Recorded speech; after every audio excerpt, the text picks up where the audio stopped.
Ladies and gentlemen, it is time to start this week's episode of Coach E Game for All Seasons, brought to you by Perfect Time Fitness with your boy Coach E, local neighborhood high school basketball, football, track coach, and strength coach at Twinsburg High School. Also, co-CEO El Presidente at Perfect Time Fitness, El Meal Prep head trainer at Perfect Time Fitness. Ladies and gentlemen, it is time for you to watch this show. Visuals are there ready for you to see it on Coach E Game for All Seasons YouTube channel. Go ahead, type that in the search bar so you can watch everything we got to offer. Download this podcast wherever you get your podcast from. Also, email the show. Let us know something, a question, a concern. If you want to start a topic, if you want us to have a topic that you want us to discuss, Gmail, it is gameforallseasons@gmail.com. Hit us up. Let us know what we want to do, what you want to do. All right, ladies and gentlemen, I have two assistant coaches today that helped me do this thing. On the my left hand side, Orlando Magic, Desmond Zen. What's up, Zen? Yeah, man, that crazy trade. I'm like, they was just trying to get off that contract. I kind of feel them on that one, but let me not get sidetracked. All right, what's going on, Coach E?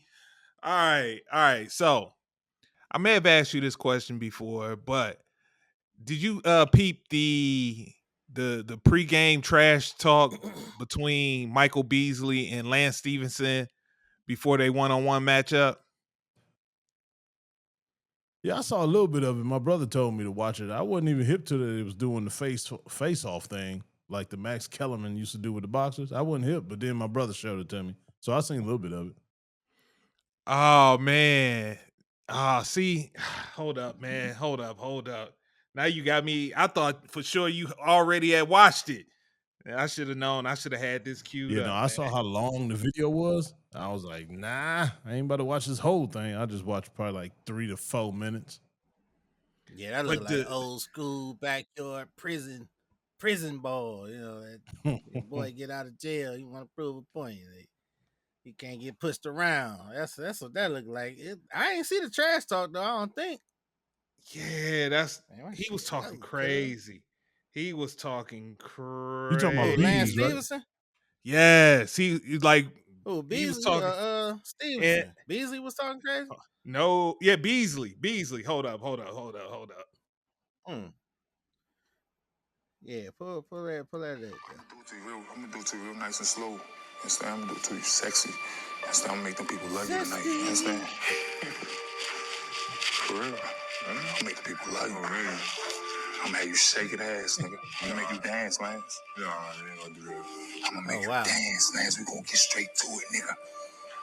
I'm gonna bring my dancing shoes and I'm gonna tap all over that court. You understand? You better. Oh wow. I ain't gonna just shake hands. Nobody in the world ever did that. I like you, and I want you. Oh wow. Like one of them Diddy escorts. Sound like that was Michael Jordan. Now that's the Shaq, part that he Kobe. made me watch. So I did see that part. I was definitely hip to that. Man, where has trash talking gone? Oh my god. As you say, zesty. I was like, and Lance Stevenson didn't know how to handle that. I'm like, man. So I wanted to know what's the crazy. I was hoping Rick was on for this, but what's the craziest trash talk you ever given somebody? If you don't have it per se in your repertoire, what's the craziest trash talk you've heard somebody else say to somebody else? Ooh wee.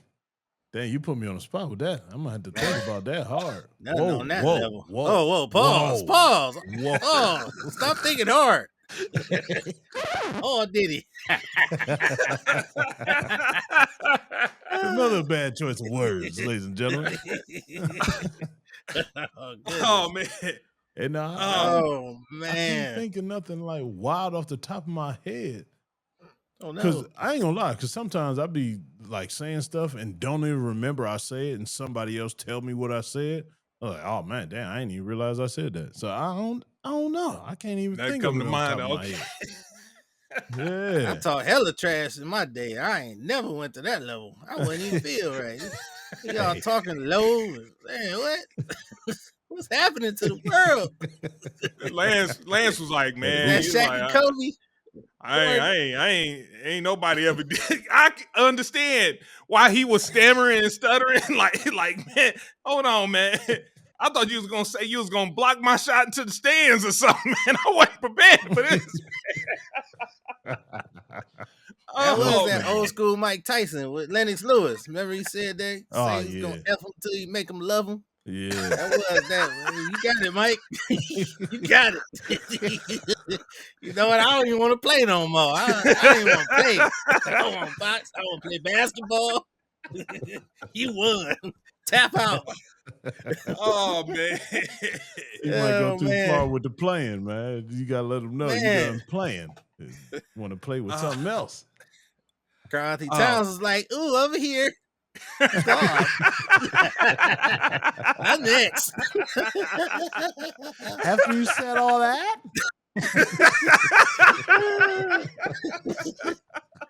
I'm going straight to the post. Straight to the post. pardon, excuse me, pardon. What is happening? What is happening? Oh man. But yeah. Man. Hey. But what's good, fellas? Not that trash talk. That sounds like it was warming something else up. No. On the right hand side, I got Sizzle with the B in the C after the sizzle, and then the taboo after the C and the B after the sizzle. What up, Sizzle BC Taboo? What up, man? AZ on that open, boy. You hit the mark. Unlike Halliburton, we'll come there. Before I tell these people who I am, though, hey man, we've been conditioned, man. We've been conditioned. We've been programmed. We've been brainwashed. Well, just bear with me for a second. We wanted to get that old thing back, you know, that physical of the NBA, that yesteryear. The NBA wrote the script, put these two teams together. They play physical. They small market teams. They walk around. They run around. They engineered it. But watch what happened. Why we been conditioned? Even Iron Man Evan was crying about them alleged push-offs by SGA. So instead of enjoying the rule bending of yesterday, all the pushing hooks they used to do, remember Jordan's game-winning commercial shot on Byron Russell? Clearly a hook, push him out the way. So I want to give Evan a chance to explain himself about these waterworks I seen in the chat. But first, not your boy, but your favorite grown-ass man, Mr. Taboo Timmons. And I'm just curious, because he want that old physical stuff, but he couldn't handle it. So what say you, Coach E? Explain yourself. That's not even physicality. That's literally a push-off. Like, yeah, you can literally see his arm push every. That's like back in the day. Time he shoots. Still, that's not physicality. Hand checking was called physicality with Gary Payton. He clearly guiding you where he wants you to go. I seen Jordan drop kick somebody. Come on, man. I have no problem with none of that. I have a problem with the push off, because that literally, like, you're making yourself unguardable. Nobody's going to contest that shot because you're pushing them off.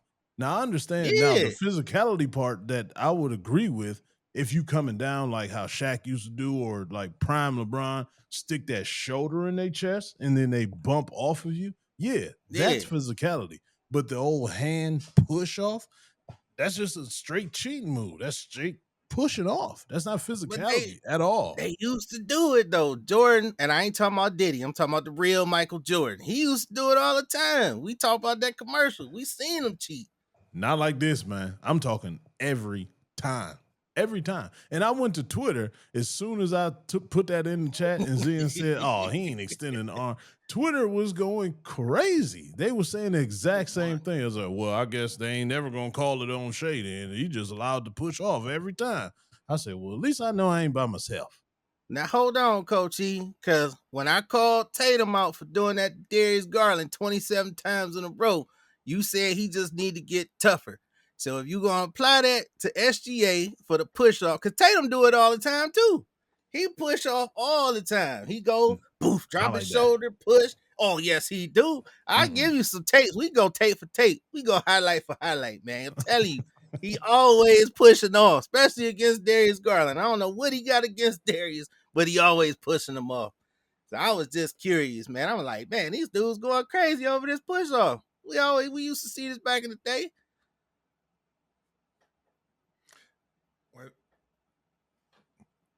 Did y'all freeze up on him? Oh no, I see you raise your hand. I thought you was about to go somewhere. Yeah, I thought you going somewhere, Zed. Right. Who raised the hand? I didn't raise my hand. No, I didn't. Right there, my bad. I seen the fingers in Arsenio Hall. Yeah. Right, that's why I went quiet. He ain't got no control. Oh no, I put up one time. The one time that I'm been seeing is the one time that Shea. Oh no, he definitely towards the end of the game when he clearly extended his arm. Everything else to me has just been like a chicken wing. He's been throwing a chicken wing to create it's separation. Just enough. Yeah, it's just enough. It ain't as blatant to me. Tatum worse, but it's part of it though. They don't call it. That ain't no chicken wing. That's a donkey foot.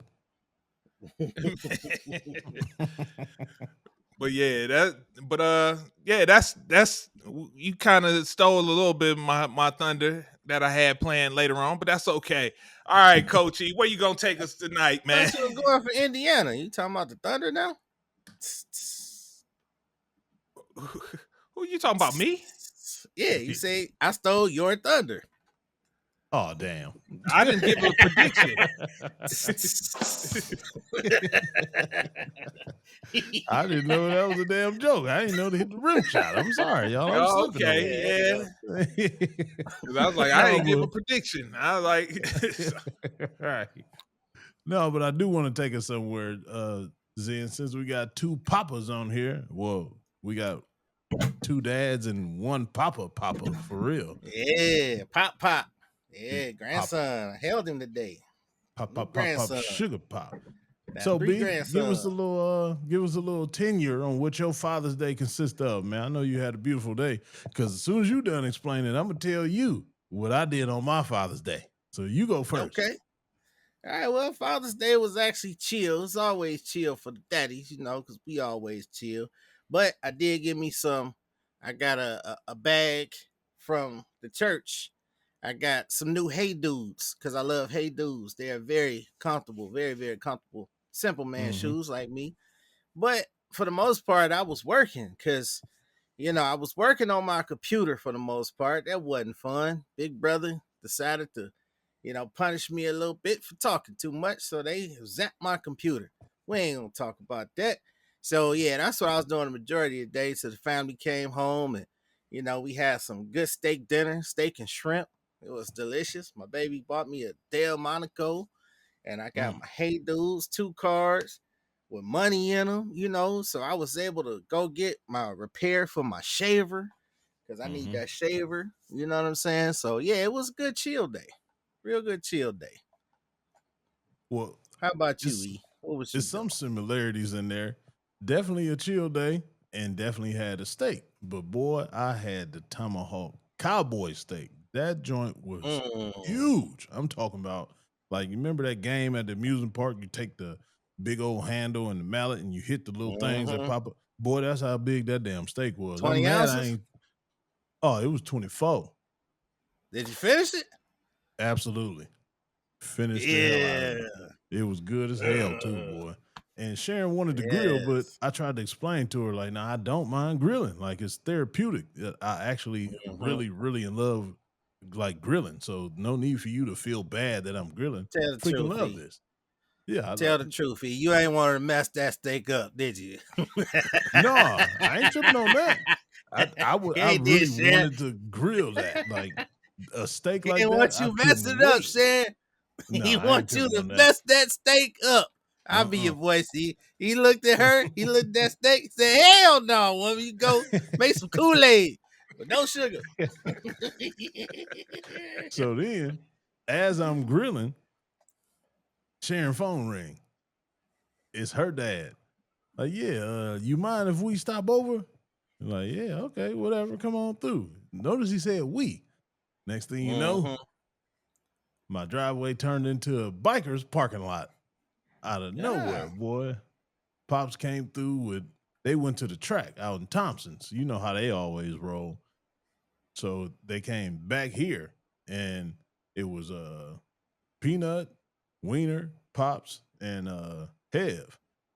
So now, next thing you know, Hev make a phone call like, yeah, we over at Hev house. Come on through.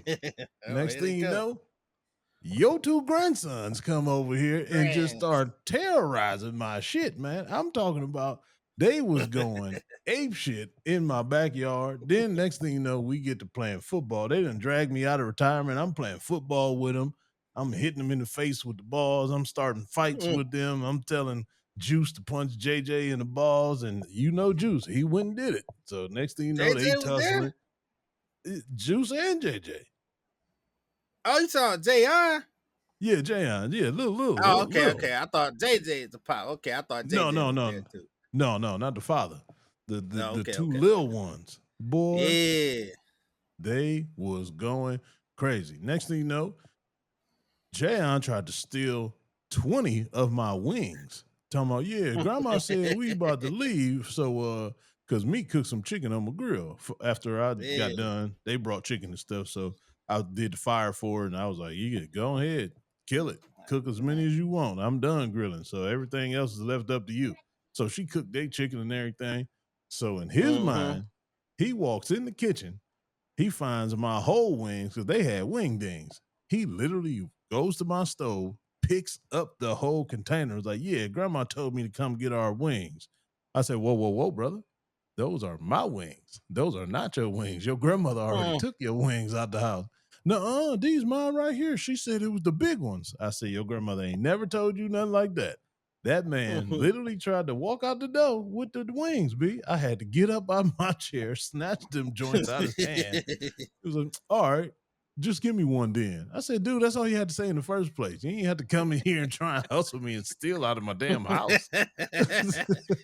Yeah, sorry, JJ. That come from the other side. Well, they come with pans and saran wrap, aluminum foil. Well, yeah. Sorry. Then, not only does he take the wing that I give him, he goes outside to the patio furniture, sits the chicken wing on the patio furniture like it's a plate, then just start eating the chicken wing. And mind you, those cushions are cream color. No, Boy. no. Oh, man. It was almost a hanging that night of a little child in my backyard. Just say funny. That. I said, funny. Man. You got the good backyard, though. They can run around for days back there. Whoa. Man, you sound just like him. Jayon saw he was over here before. He must not have remembered or whatever. He looked back there. Yeah. Man, you could play football for like 10 days back here. Man, I'm telling you. Go ahead, knock yourself out. So that's how we started the whole football game. But boy, them little YNs had me going all freaking night. I said, man, it's about time for y'all to leave. That sounds like a party. Did you eat your steak though? When did you get to the steak with all the festivities? 100% ate the steak. That's when Jayon was trying to steal the wings. I was sitting down eating. Yeah. Oh, that's what I said. I had to get up and stop the crime from happening because that's my wings, man. I had steak, wings, Italian sausage, mashed potatoes, potato salad, and baked beans. Boy, he was going. Yeah, that man can eat, Zen. You hear all that stuff? Boy, he can eat. For sure. Well, yeah, I also had another question to bring you into it, Zen, because I know you ain't no father bring yet. Me in, man. Nah. He's here to soar his royal oats. I do want to ask y'all if y'all can pick out one thing, one memory that y'all can remember that y'all did with y'all dad when y'all were little, or one thing that stick out that involves you and your dad when y'all was little. Can you think of something good? Nah, this is like the trash talk question that I gave him. Like, man, it's put so me many. on the spot to select one, and it's got to be from when I was little. Oh no, we're not even little. Just period. Your favorite moment with your dad that just come to your mind. Oh, we can't say favorite. Not man. No. Now I start feeling like I'm in an interview for real. Like a job interview. Oh yeah, the interviewer. Yeah, you see how uncomfortable we got. Job interview. Right. No, Them little not damn no resolutions. podcast interview. I'm talking about a job interview. Tell me, what's your best trait? Like, man, what? All right. Me. Exactly. All right. Oh man. I guess I can't pinpoint or narrow it down to one. I say because as from a kid, me and my pops, so when Steve was on here, so y'all know my pops ran St. Henry's baseball for like 20 years. And so like every summer, that's what we did. Like go up there because he had to be up there just about every day unless he was working. And so I'd be up there with him, hanging out, running around. If I wasn't playing, then somebody else, I'm just running around, just playing around, doing my thing. So the St. Henry's baseball is supposed to start like when you're age 8 through 10. But I was hanging around so much, my pops was like, I'm going to put you on somebody's team. So at the age of 6, I was the littlest thing out there. And so it was that. And then from that, he let somebody coach me. He didn't like it. He became my coach. And when he became my coach, that's when we won. Started doing some winning. So that piece of it. And then like the sporting events that we've gotten to take in. So most memorable is the 2 big playoff games. So got to see game 3 of the 2007 NBA finals. It was the best of those finals. It was the closest one that the Cavs was actually in against the Spurs. So got to see that one. And then the other one that they actually did win, which was last year against the Yankees, that 10 inning where I was like, are we going to win at least one game against these guys? Clase go give up the lead in the 9th, but my man, Big Christmas come up in the 10th. Yeah. Knock that thing out, man. That was the craziest, most pandemonium I've been a part of as a fan in the stadium. So that those things come around, they come to mind just off asking me off the top of my head. That's what comes to mind for me. That's classic. That's some good memories right there. What say you, Beazle? Well, Dad wasn't around in the early parts. He lived in a different state or whatnot. So later on, when he came back, though, like it was those hoop games because we was both competitors, so it was like that fierce competition. I mean, like elbowing and used to like my dad. That wasn't the one to be like, all right, I'm gonna let you win. No, he ain't let you win at all. So he used to destroy me and beat me. And then I start getting a little size. And I remember I would just body them up, elbows, boof, boof, boof. And then all of a sudden, I finally won. So beat my daddy at basketball. That was my favorite memory. Beating him in basketball and pool and ping pong. Every moment of beating my daddy. Probably like 15, 16. Like 15, 16. One? Yeah. Oh, yeah, okay. It took a little while for pool and ping pong because we super competitors, man. We are ultra competitors. So, and even with my kids, my sons, my 2 sons and my kids, I don't let them win nothing. I go and whoop them. And now they don't let me win either. Got older and slower, so they be happy too. I wouldn't be surprised if they ain't their favorite memory as well. So yeah, that was it, man. I just love beating on my daddy. Whooping. Hey. Well, that's crazy because ours is kind of similar. It involves dad with basketball. So every time we used to go down to Georgia, we always hear the stories about Lightning. Now, man, boy, your daddy was so quick. That's why we call him Lightning. It used to be good point guard, zoom, zoom, zoom, all the way around the court, then pull up, hit these jumpers. So, as a kid, you're like, oh, okay, wow, that's great. That's amazing. The older we got, I'm like, man, I need to see this Lightning in action, man. I don't know what they talking about. I ain't never seen. We used to shoot, but we never like played. So I never got to see the Lightning, quote unquote, that they was always saying that he got. But one time I was either 12 or 13. We went up to a family reunion in Detroit. We still looking for them cats too. They stole my dad's Jeep Cherokee in the hotel parking lot too. As soon as we checked in, came back out, was trying to go somewhere. glass in the parking lot. They stole my dad's Jeep. We're still looking for them cats too. But anyway, we end up getting a rental. It's this church in the hood of Detroit off of Livernois, or it's on Livernois, something like that. Jalen Rose, Chris Webber, all the Detroit Hoopers, and a couple of the NBA guys come there in the off season and play. They just literally call it the church. So I don't know what the name of the church is. This was still back in the day. So my dad had his hoop gear. I had my hoop gear. My brother had his hoop gear. We was on the same team. So I finally got to see Lightning in action. And man, my dad was killing. And next thing you know, he started dropping dimes to me, dropping dimes to my brother. That's when I knew that I was like, man, I guess I'm pretty good in basketball because I'm hanging with these cats. And these was like some top of the notch games, dude. These were some very intense games, very good basketball going on. Like overseas cats, like I said, NBA cats. I was hanging with them at that age, and so was my dad. I was like, man, damn, my dad is pretty damn good. I guess they wasn't mine. And he was kind of older then, so he wasn't like the young Lightning, but he still knew the game of basketball. He still had a little bit of speed on him. So that's one I can think of that was real good. And he definitely shocked me and surprised me, but it was definitely a classic moment. We won about 2 games in a row in there. Then after that, we went on a nice little losing streak. But that was a good experience, man. Love that spot. Yeah, that's all right. Yeah, that's what you talking about is the Saint Cecilia gym. That might be it.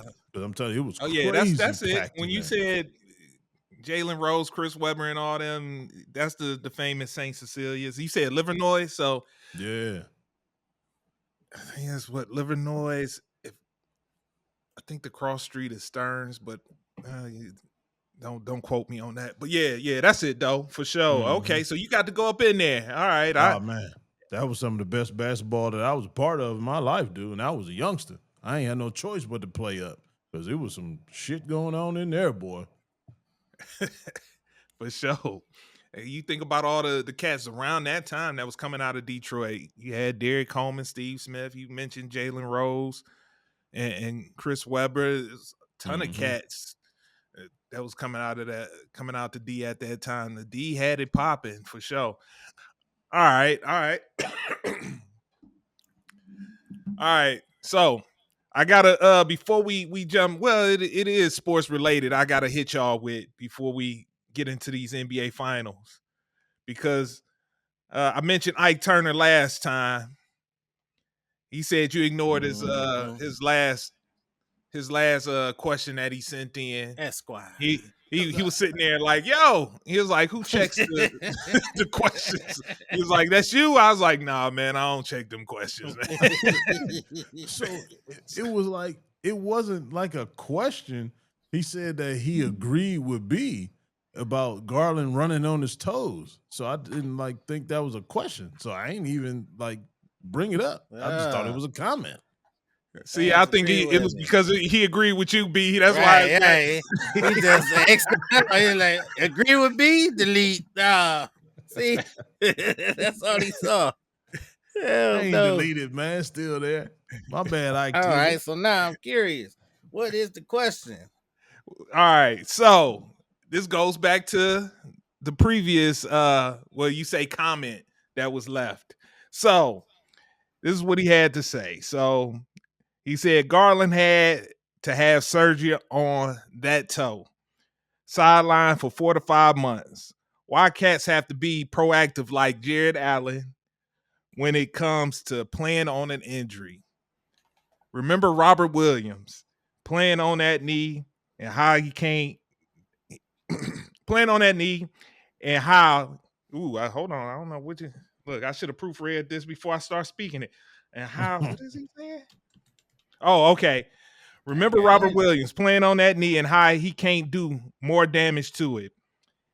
Since then, he's only played in 40 games since. That's not true. I looked it up.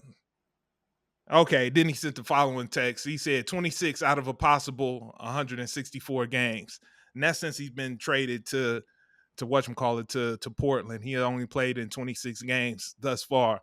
So, goes back to the original statement. How much is a championship worth?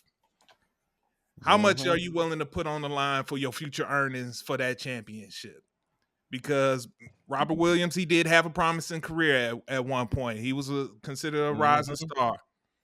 And he played on it. Following season, he only played 35 games. And like I said, he got traded to Portland the following year after that. And he's only played in 26 games in those 2 seasons since. So how much is a championship worth? When do you look at it from a business standpoint, or you just know going into it, your sacrifices team first before everything? Absolutely. Good one. I mean, it comes with the territory. It's both of them at the same time intertwined with each other. You definitely have to think of it as a business, but then you also have to think of it just like you were saying, B, you're a competitor. So sitting out does not really cross your mind because you're so embedded in the journey that you've been working your ass off your whole life to get to these points. And you don't know when those points is going to come back. You don't know when you're going to reach that certain stage again. So that way, that's what overshadows the business part, in my opinion. That's just the way I think personally.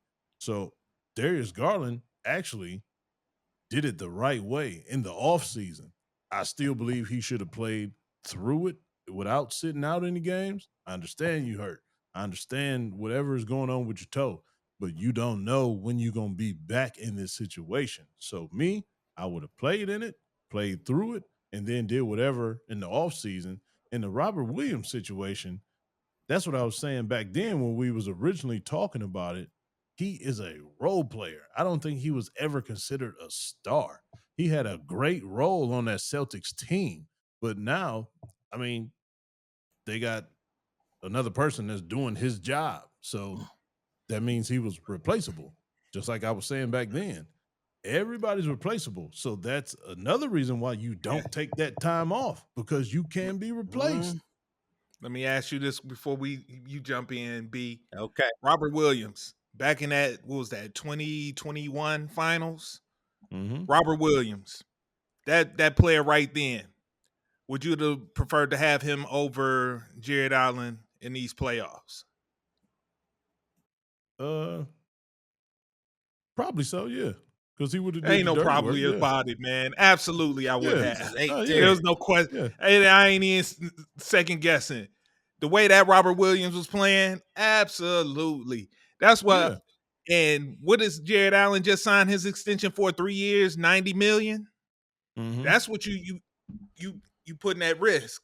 You done put enough film out there. Right. Now you need to do is make sure you can stay healthy, because the best ability is availability. And if you're not available, you're not able to get to that bag.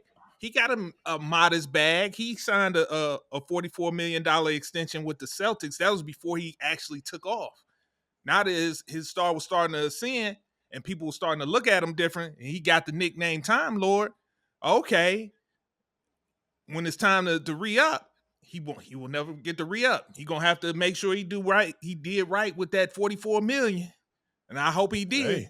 So he ain't on the next he ain't the new Joe Smith, but that's all I wanted to, I just want to hit with that one. But go ahead, B. No, it's a good point, because I think in football terms, because two former Browns come to mind playing through injury, of course, Baker Mayfield and Nick Chubb.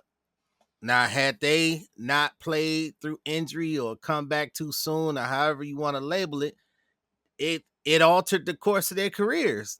You know, they got looked at different. I think Baker, coming off a good season, had he had another, at least the same season that he had prior to, he would have got signed. We would have never had Deshaun. That whole thing would have never been. Nick Chubb, had he just not come back too soon, I think Chubb would still be here, especially for the price tag Houston got him for. You know, me personally. So I think of it like that, because if Darius Garland go out there too soon, and he sat out a couple games, he came back, he probably should have stayed out, because his performance wasn't the greatest, and now he's on the chopping block.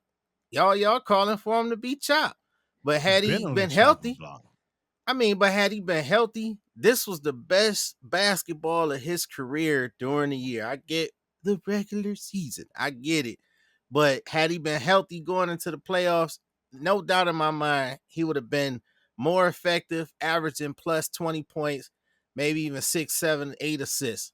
I think he was on that track. So now, after coming in hurt with that toe, it was a lackluster performance, and people now saying he got to go. So yeah, I'm all for it, man. If they can't play through the injury, set it down. It's a business decision because it's all performance based anyway. You go out there and people forget. All y'all forgot Baker was hurt that whole season. He's terrible. He's terrible. No, he was hurt. He was hurt. So what? So go back to that Baker thing. Regardless, he was gonna get moved on from anyway because he wasn't Andrew Berry and them's guy. Period. That wasn't their guy. So, but the previous year he had a great year. It wasn't great. He had a really good year. Yeah, I think he had the same year. It was average. So that's he was a top 10 quarterback. Nah, he wasn't top 10. Yes, he was. They was looking at Baker was never top 10 ever. Play it tape. He was number 9 in the league. Baker was never top 10. Zen. They looked at that and said, we can get another guy in here that can do this. That'll be our guy. So he was going to be replaced anyway because what he was doing in the locker room, what he was doing in the coach's office, what he was saying and doing off the field, they wanted to get rid of that anyway. The Nick Chubb thing, maybe I can agree with that, but I just don't think y'all understand. Y'all sitting here saying they should sit out. Do you know how hard that is to just convince yourself to just sit out when you know you can still play? That's not an easy decision to be like, yeah, you know what? You're right. I'm just about to chill. I don't think nobody is prepared for that mentally to just agree with a trainer or a doctor telling them like, yeah, I think you should sit this one out. No, because no matter what, I can still play. I can fight through this. My team need me. I need this. This is what I've been doing.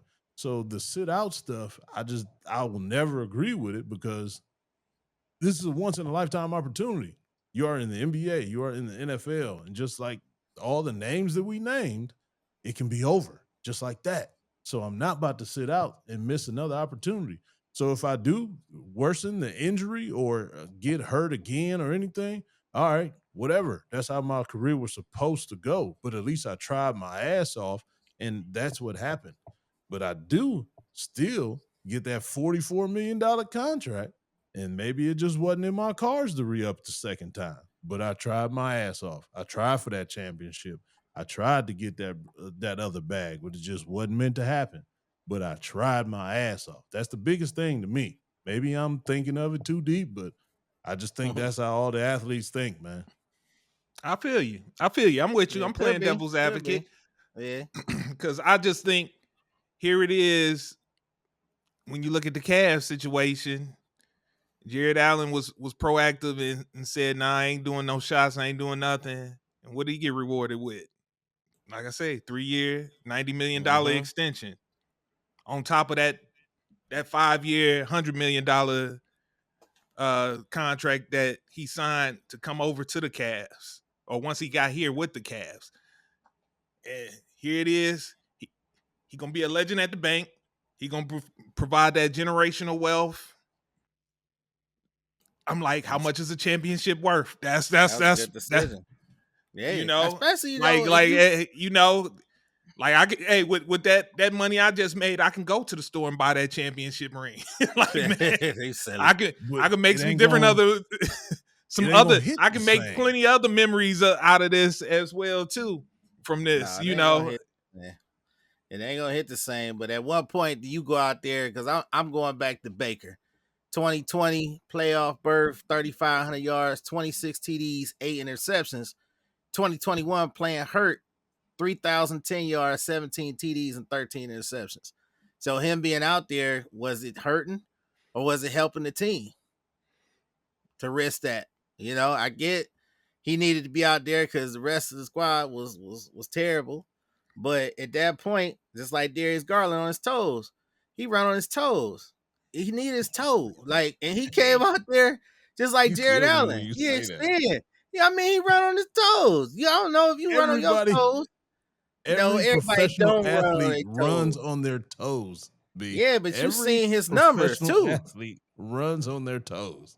So you Let's can't talk just about, single him out and say he runs on his toes. His toe hurt. but let's talk about the performance data. You know, I'm a data guy. The data was he was playing hurt.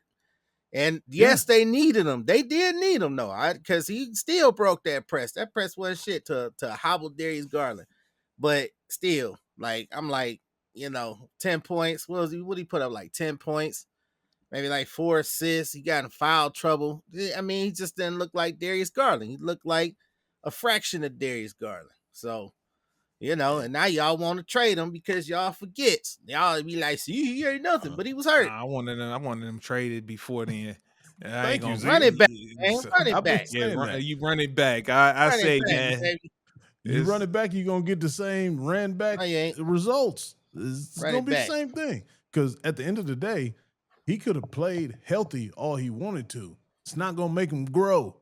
He's still 6'2" Didn't at matter. a guard position, and matter. everybody we played had big guards, so we were screwed. That's the problem. That's what I've been saying. matter. They're both too little. It won't Man, he would work. have cooked all of them. Didn't matter. Too bad we ain't gonna find out. But he would have cooked all of them. It didn't matter. Because you see, Unbelievable. you So see who is what he gonna happened. guard?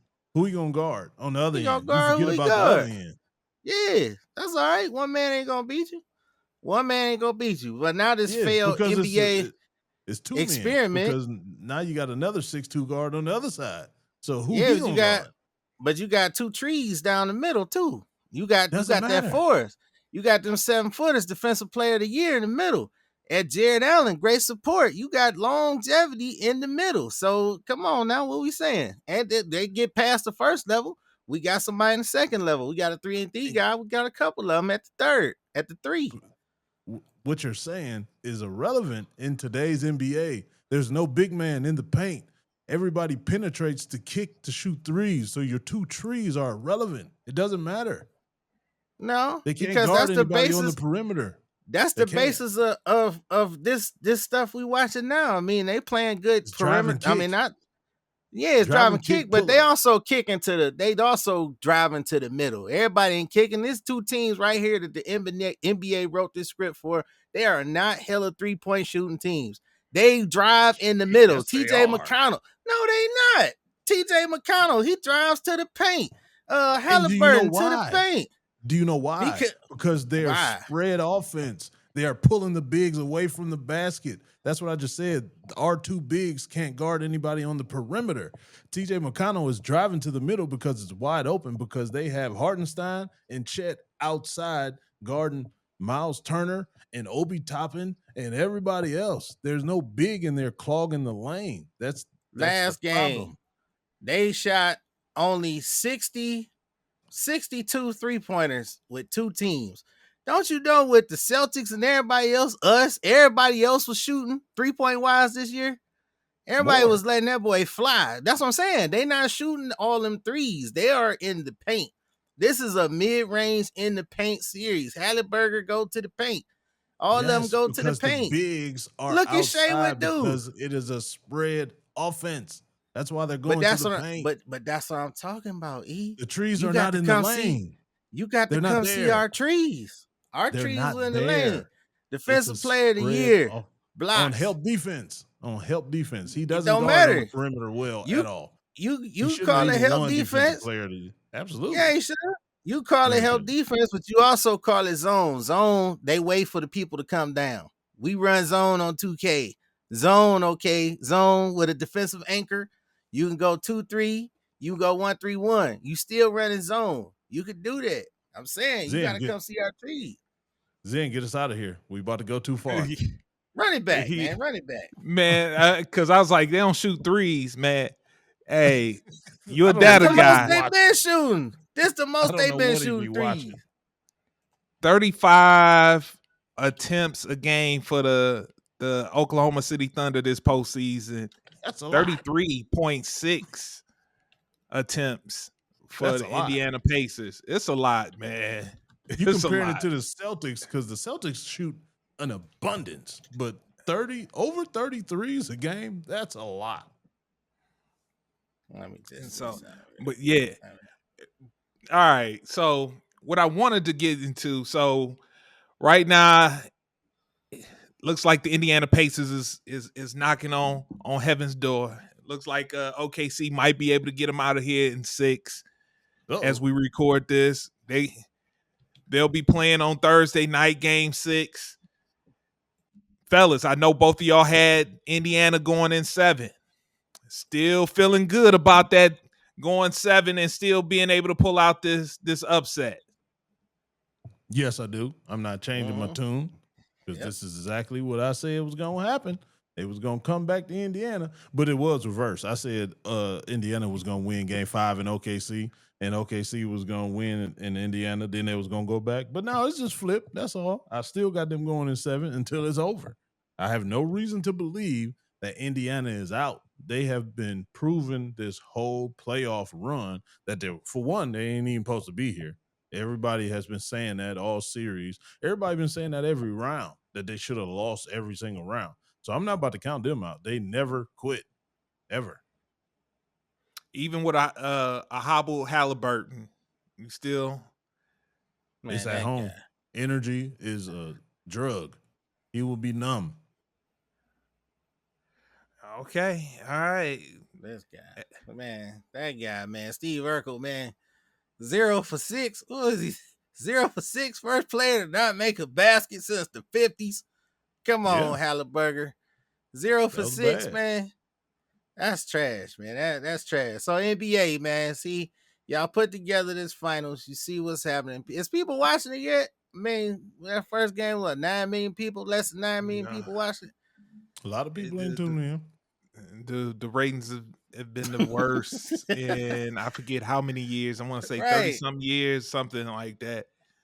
Failed experiment. It's for the purists, though. I give you that because I have enjoyed it. I will give E and seeing y'all flowers because it's a purist basketball game. It's not as bad as who was them 2 teams, Detroit and the Spurs. That was ultra trash. With that trash Tim Duncan. It wasn't that bad, but I mean it's been slightly entertaining. But Halliburton, man, you gotta come to the show, man. That's why people calling you overrated.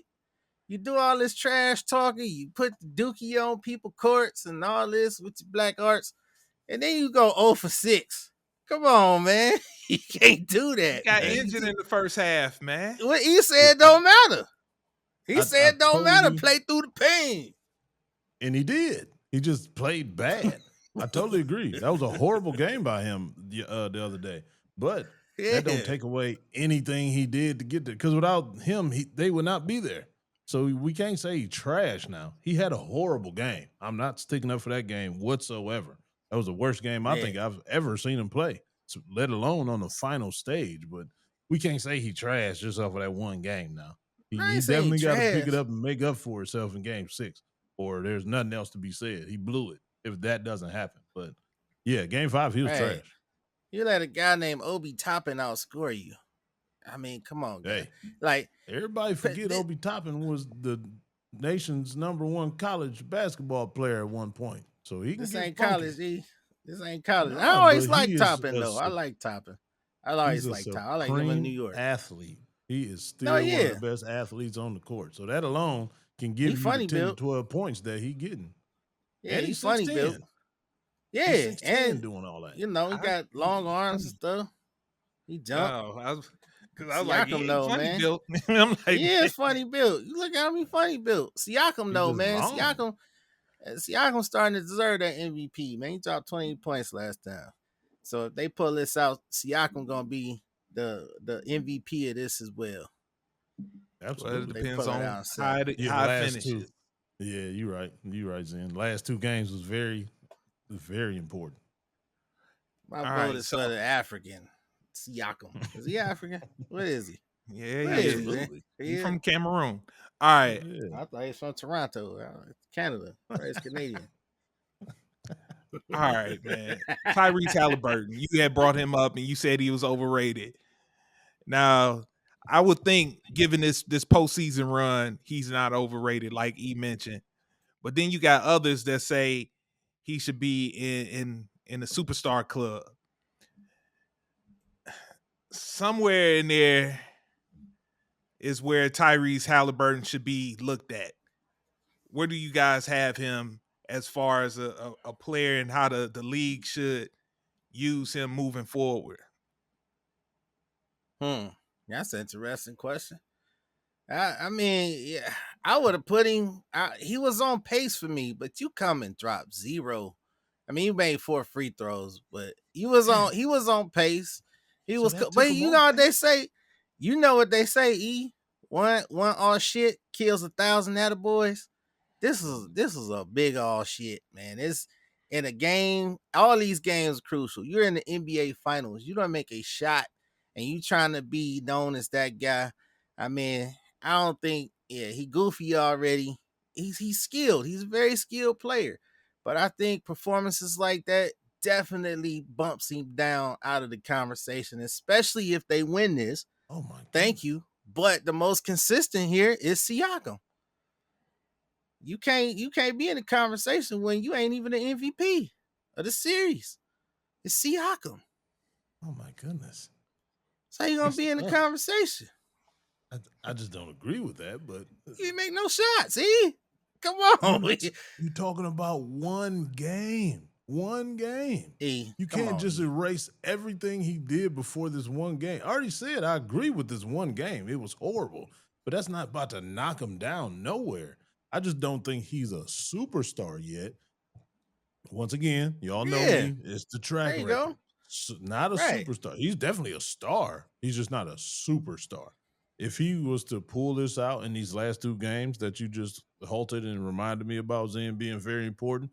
Now, if he come back these last 2 games and have 25, 15, and 10, 2 games straight, that he is on the cusp of being a superstar. You just got to come back and do it again next year. That's all. I ain't saying win a championship either. That would definitely solidify you as a superstar if you come back and win another championship, if you were to get this one this year. But if you come back and still put up these numbers and still go deep into the playoffs, you have went up to superstar status because, once again, that team will not be that team without him. It's very important that he's on the floor.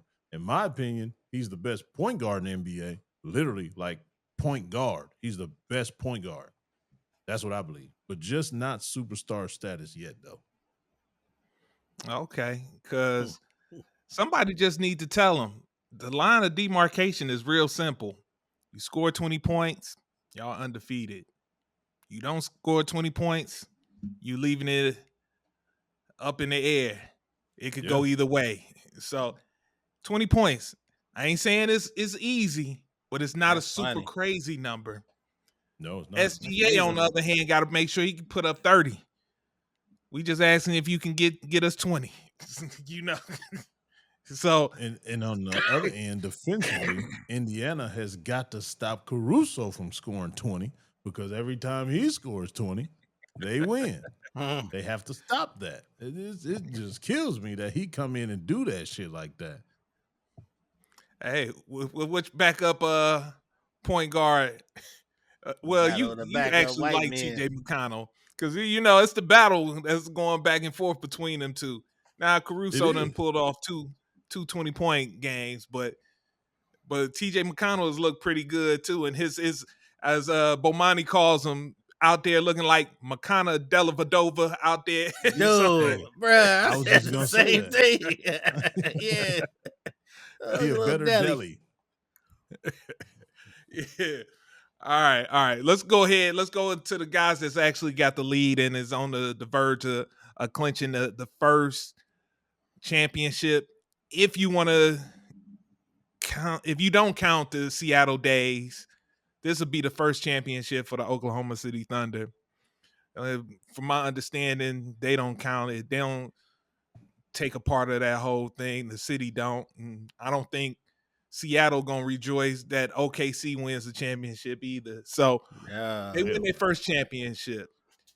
As far as them becoming a dynasty, it's something that I was looking at while watching this last game. I was like, you know what? I don't think they will be a dynasty. They got everything in place to be a dynasty. They got Shea, that's 26 years old. You got Chet, who's in his third season.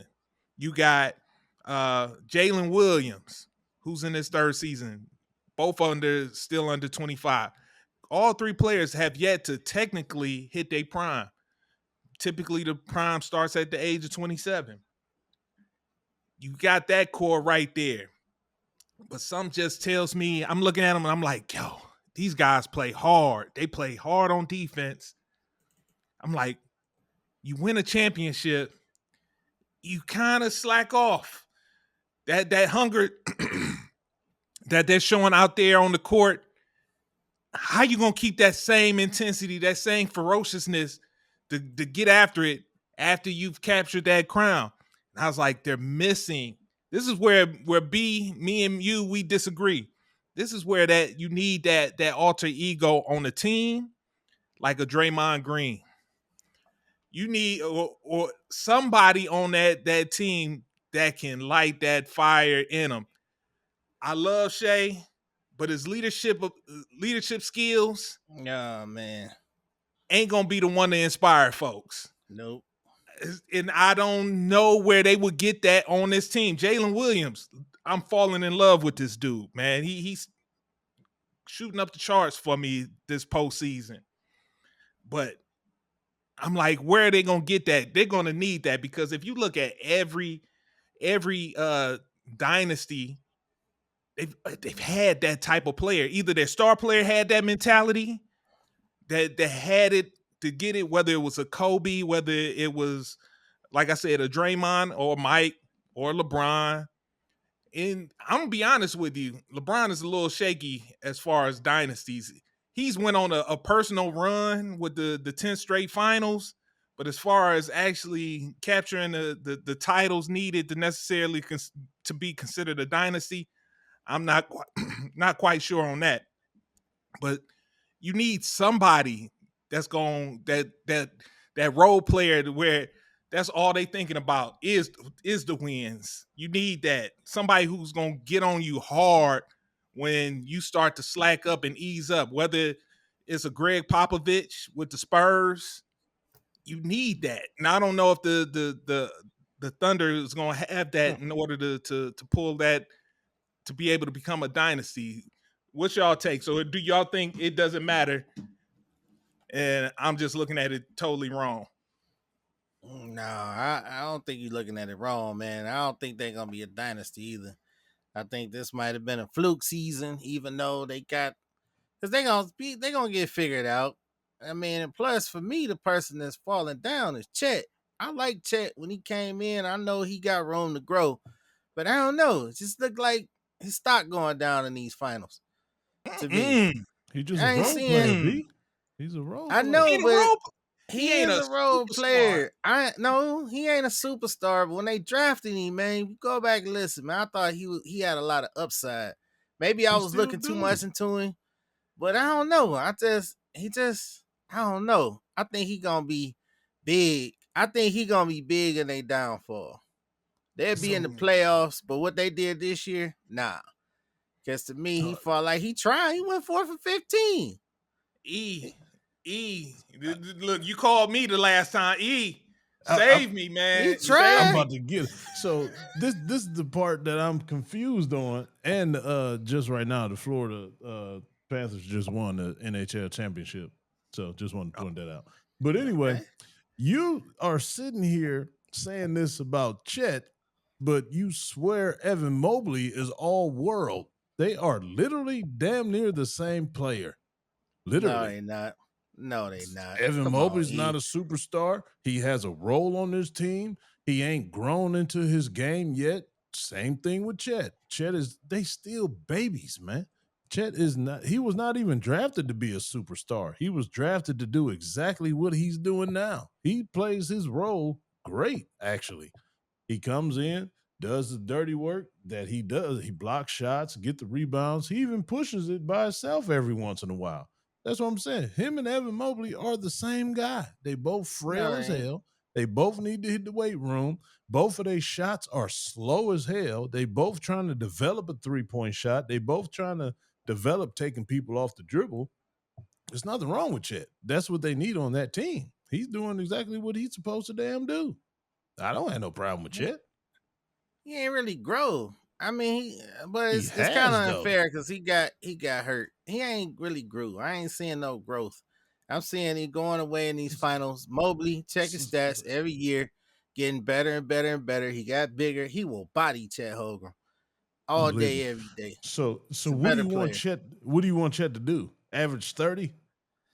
Nah, there's already two other guys that damn near do that on the teams. Not enough balls. No, it's not averaging 30. It's just the same thing y'all criticized Early Mobley for is what I'm seeing Chet. Chet is playing soft. Chet is out there. He is playing that skinny soft. body. He is. That's around one thing he is not. Pascal Siakam. That's what I'm saying. No.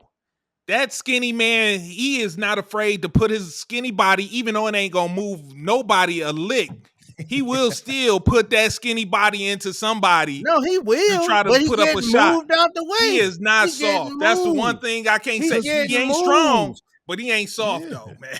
But he getting moved. See, when Mobley did it, y'all was harassing Mobley. But this dude getting moved out the way by Pascal weak Siakam. Come on, man. Siakam has grown man strength. Chet is 180 pounds. I ain't seen it. I'm telling you, 4 for 15 is trash. That's a trash. Like he went 4 for 15, man. He had a what? Well, he did have 3 blocks though. That was good. And I'm actually seeing promise for this kid. I'm not seeing it. It's going away from me. I thought he was too skinny and wouldn't be able to make a way in the NBA. I thought it might be another Sean Bradley situation happening with this dude. But he's actually shown that, man, it's going to be possible for him to carve out something in the NBA. Yeah, I was on that same train when he was in Gonzaga. He was like 110 pounds. I'm like, man, ain't no way this dude about to come in and do nothing. But he actually is way better than I thought he was going to be. And I'm not saying he's a superstar, but I thought he was going to eternally suck and just like Zen, just get pushed around and bullied and not be a factor at all. He's a very important role player on that team. Without Chet, that team wouldn't be that team. Yeah, and that's what I'm saying. I agree with you 100%. I seen it in the regular season, but for me, it's a hard pass, man. For me, I'm seeing stock getting lost in these finals. So I'm thinking next year he is going. And I go back because I said he's going to be the downfall to this team. They'll be in the playoffs, but they're not going in as a number 1 seed next year. And it's going to be the digression of Chet Holmgren. They're not winning 68 games again. So yeah, they might not be the number 1 seed. Nobody's going to win 68 games. I'm talking about like a third or fourth seed. Maybe they be coming down off their championship highs, so that wouldn't surprise me. Right. Yeah. That very well may happen. Because of Chet Holmgren, man. Just mark my words. I don't think Chet gonna progress. I think he gonna regress. I'm seeing regression in these finals. So when we run it back, what's gonna be the excuse when we get the same result? Is it gonna be Evan Mobley's fault? Y'all be like, no, we're gonna run it back and we're gonna do the thing. Because the NBA tried this little experiment. Nobody watching it. God. Nobody cares. All right. Let me stop you on that. Win. So nobody cares. I did want to go a couple of other different places, but I'll go here and we'll get out of here on that. Yeah, you've been loud all show, man, bruh. You know what's going on, man. I'm on this makeshift computer, and now my desk fell apart, man. Big Brother really did a number, man. They just, oh, God. Hold on. The whole thing is fell apart. Man. I lost my whole shelf. All right, while you sitting up there. Vámonos. While he figuring that thing out, Coach E, I'm going to come to you. So this is what surprises me is we have a $1 billion company like the NBA that can't seem to figure out how to market their game because I believe they're missing out on a huge opportunity to grow the game because this has been an exciting brand of basketball, in my opinion. And I think it's a brand of basketball, just seeing the intensity, the competition. Anybody with eyes gonna see that and see the effort that's given out there on the court, just like they would in a football game, see that effort. I think that's one of the reasons why people love the NFL so much is because of the effort that's given, the intensity of it. if people got to see this and see that effort, that intensity, they'd be like, this ain't bad. I might start paying more attention to Oklahoma City come next year, or Indiana when they come on next year. They missed out on a huge opportunity to promote this and grow the game, I believe. And it surprises me in the day of social media, especially when we look at our White House administration. They can figure out how to use social media to their advantage and grow their party and grow a movement behind that. But here it is, $1 billion company right here. And they like, I don't know what to do. Like, God, man, we trying and nothing ain't working. Like, man, it's a new age. We ain't figured it out. And we got this 70-something-year-old president in the White House that uses this thing like it's nothing. And I'm like, why? Can't they just get some Cambridge Analytica going on around here or something, man? I'm just saying. I know that. You waving your hand. Go ahead, B. No, I know the answer to that. And I'm looking at the waves recording. I look like I'm pretty steady on the waves. The answer to that is this. First of all, Trump is a star. You hate him, you love him. He's a star. These NBA players, they're not stars. And I wish, I'm going to jump the gun because you had something beautiful on that document you shared. This is the reason why. These kids, they grow up being pushed through these AAUs and all this stuff. Like they said, they don't go out to the court and hoop anymore. You got all these skilled players. It's all about skills. It's all about now the NIL and all of that.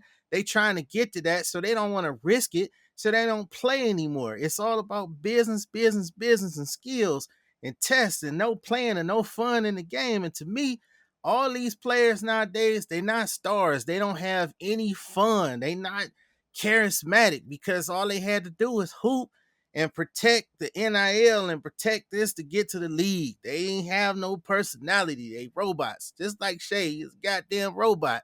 All of them robots. So that's the problem. You can't market robots. You can't market AI guys. Like, no. And these foreigners taking over too? No guys with personality. So that is my answer. You need personality. You need some good people, some funny people, some people that go out there and make people love them. And those guys are getting old. Y'all keep saying no personality.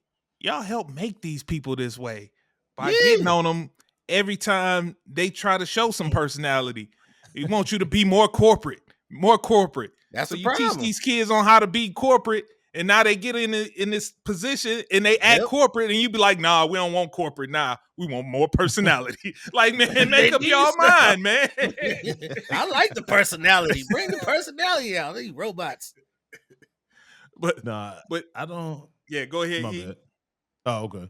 I don't think it got nothing to do with NIL, B. I don't think that got nothing to do with it. I'm just saying that, the NIL just, that just got here. So that ain't like shift no personalities or nothing in the first place.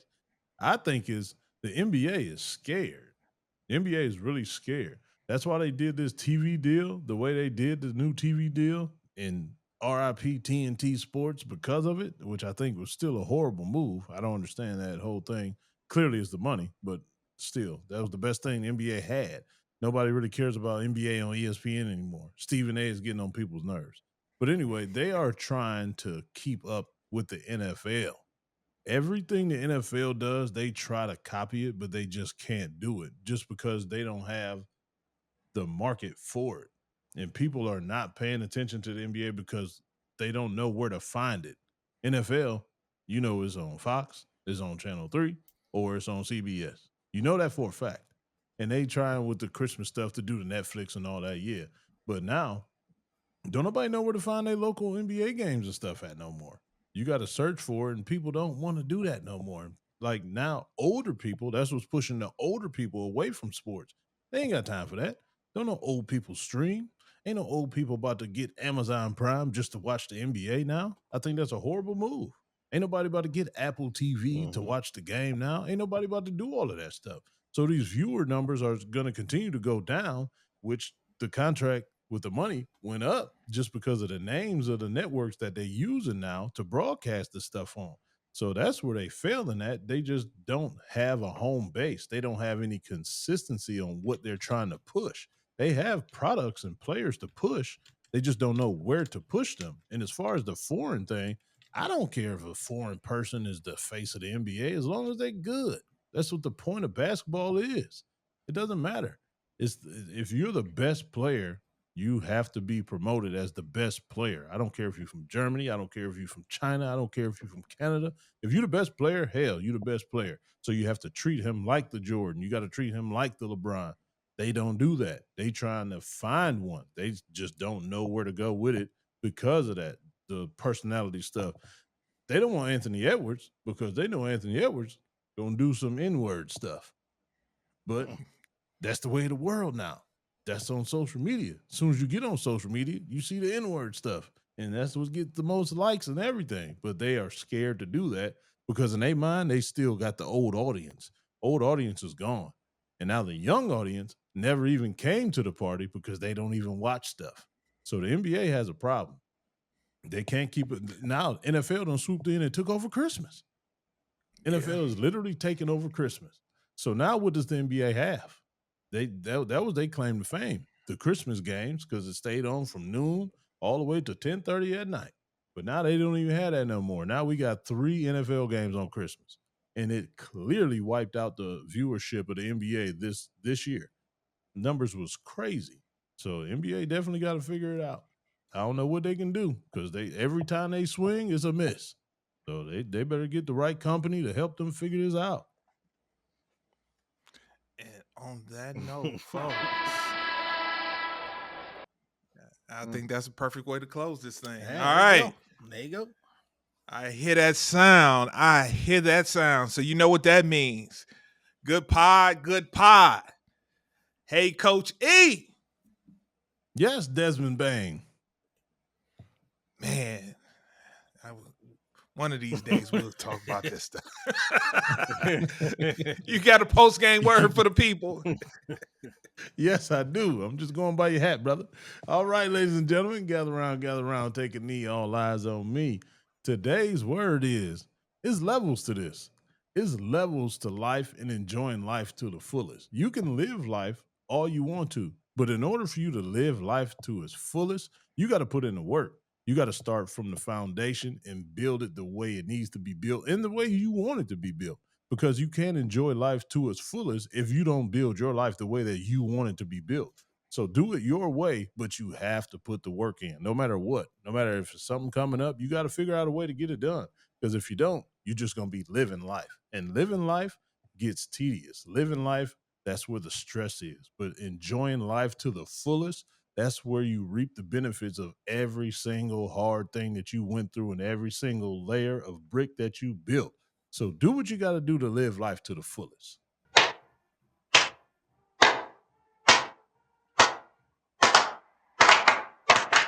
All right, let's go. Win on me, win on 3. 1, 2, 3. Win! It sounds so sweet. All right, ladies and gentlemen, thank you for listening to another episode of Coach E Game for All Seasons. Hey, guess what? We got a lineman camp coming up soon here. June 28th, 11 a.m. at Game Speed Academy in Solon, Ohio. Solon Road, Solon, Ohio. Lineman camp. Little people, stay away. Y'all got enough 7-on-7s. Y'all drown out the whole thing anyway. So this is for the big guys. You can't win without the bigs up front. That's proven in the Super Bowl for the past couple years. So come on in. Y'all will be personally taught by me, your stance, your start, your hand placement, your energy, your leverage, everything you need to do, footwork especially, everything you need to do to be a supreme offensive and defensive lineman. So come on out, Game Speed Academy, June 28th, 11 a.m. Be in the place to be. With that being said, see you next week. Thank you for tuning in to Game for All Seasons with Coach E. Remember to hit the like or subscribe button on Coach E's YouTube channel. To listen on the go, download wherever you get your podcasts. Also, make sure to follow Coach E on Instagram, X, and TikTok at BigF216. Contact us at www.perfecttimefitness.com for one-on-one or group training sessions. Our theme music provided by Mr. Taboo Timmons on SoundCloud at Mr. Taboo Timmons. Once again, thanks for listening and see you next week.